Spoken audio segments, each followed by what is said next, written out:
October 24th, 1929, New York City. The morning air is crisp, filled with the hum of a decade of prosperity. The stock market is soaring.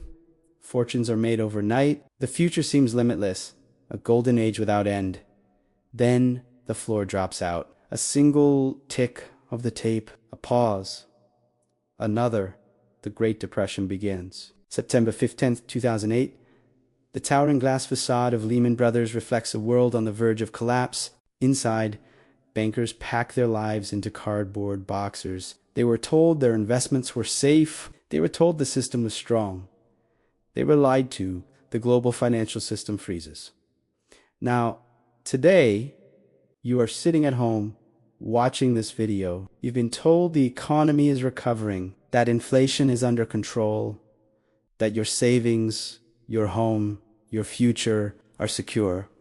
What if I told you that 1929 and 2008 were just tremors? What if I told you they were practice runs for something far larger, far more devastating, scheduled to arrive in late 2026? You see, a storm is gathering, but this isn't a storm you can see on a weather map. This is a storm of debt, of hidden laws, and of digital chains being forged right under our noses. And this, Chimi, there will be no bailout. There will be no escape. They call it progress. They call it innovation. But behind the curtain, a system is being built. A system designed to control every dollar you own. It all starts with something you probably haven't heard of. Not in the mainstream news. Anyway, it's called Basel III. It sounds boring, technical. That's intentional. The most dangerous weapons are the ones hidden in plain sight, disguised as complex regulations. Basel III was created after the 2008 crisis, a set of international banking rules designed to prevent another meltdown. At least, that's the official story. But buried deep within its thousands of pages is a deadline. A final implementation date. The world's largest banks, the two big-to-fail giants, have until early 2025 to comply with its strictest capital requirements to build up their reserves. Tu prepari. Prepare for what? That's the question they don't want you to ask.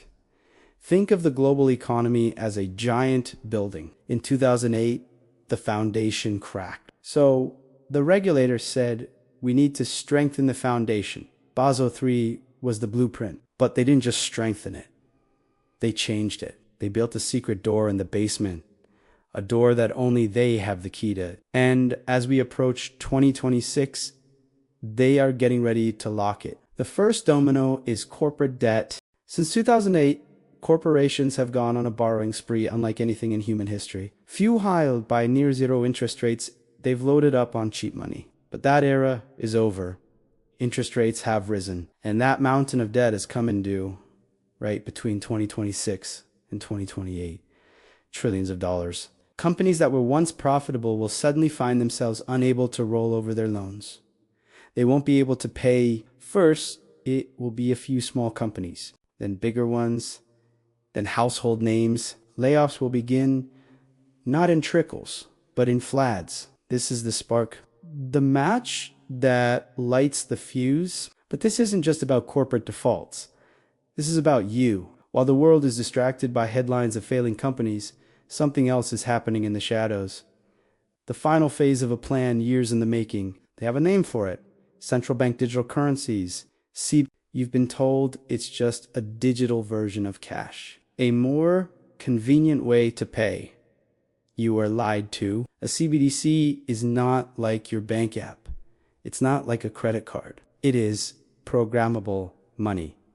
Money with rules. Money controlled not by you, but by its issue. They will have the power to decide if, where, and when you can spend your own money. Imagine your digital wallet being frozen because you bought too much gasoline this month, or because you've supported a political view they disagree with. Imagine negative interest rates, where your savings automatically shrink every day, forcing you to spend, not save. This isn't a conspiracy theory. Central bankers around the world are openly discussing these features right now, and the crash of 2026 is the event they will use to sell it to you. When the system breaks, when the ATMs run dry and the credit cards stop working, panic will set in. People will be desperate for a solution, and they will appear like saviors with an answer. A new, stable, secure digital dollar deposited directly into your account by the government.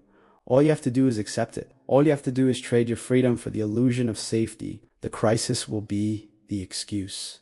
The CBDC will be the cage. Let's look at the timeline. 2025, banks finalize their Basel III preparations, fortifying themselves against the coming shock. They know what's coming. Late 2025 to early 2026, the corporate debt bomb begins to detonate. The stock market starts to tremble. The media will call it a correction. Late 2026, the correction becomes a crash. It will be faster and more brutal than 2008 because the system is now more connected, more leveraged than ever before. This woe won't be a slow burn like 1929. This will be a digital flash crash that evaporates trillions in days, maybe hours. 2027, the real chaos begins. Unemployment soars past 25%. The commercial real estate market, already a ghost town, completely implodes, taking thousands of regional banks with it. Your local bank, your life savings, gone. The government will declare a state of emergency, a bank holiday, and in that manufactured silence, they will make their move. They will roll out the CBDC. They will say it's the only way to restore order, the only way to get money to the people. And in their fear, most will accept it. Unlike 1929, you can't just stuff cash under your mattress. In a CBDC world, there is no cash to withdraw. Unlike 2008, there will be no government bailout for the people. The bailouts have already been pre-written for the banks. Basel III ensures the big players survive. They've built their ark. Everyone else is left to drown. This is the great reset they've talked about. Not a reset for fairness or prosperity. A reset of control, a transfer of wealth and power so immense it will make the robber barons of the Gilded Age look like petty thieves. But knowing this is your first offense, understanding the sequence of events is your shield. The warnings are not in the headlines. They're in the footnotes of banking regulations and the white papers of central banks. They are hiding in plain sight. The coming crisis is not an accident. It is an engineered event. A controlled demolition of the old system to clear the way for the new one. A new system of total surveillance and absolute control. The clock is ticking. The pieces are moving into place. They are counting on your fear. They are counting on your confusion. But now you know what to look for. You know the timeline. You know the plan. The question is, what will you do about it? The storm is no longer on the horizon. It is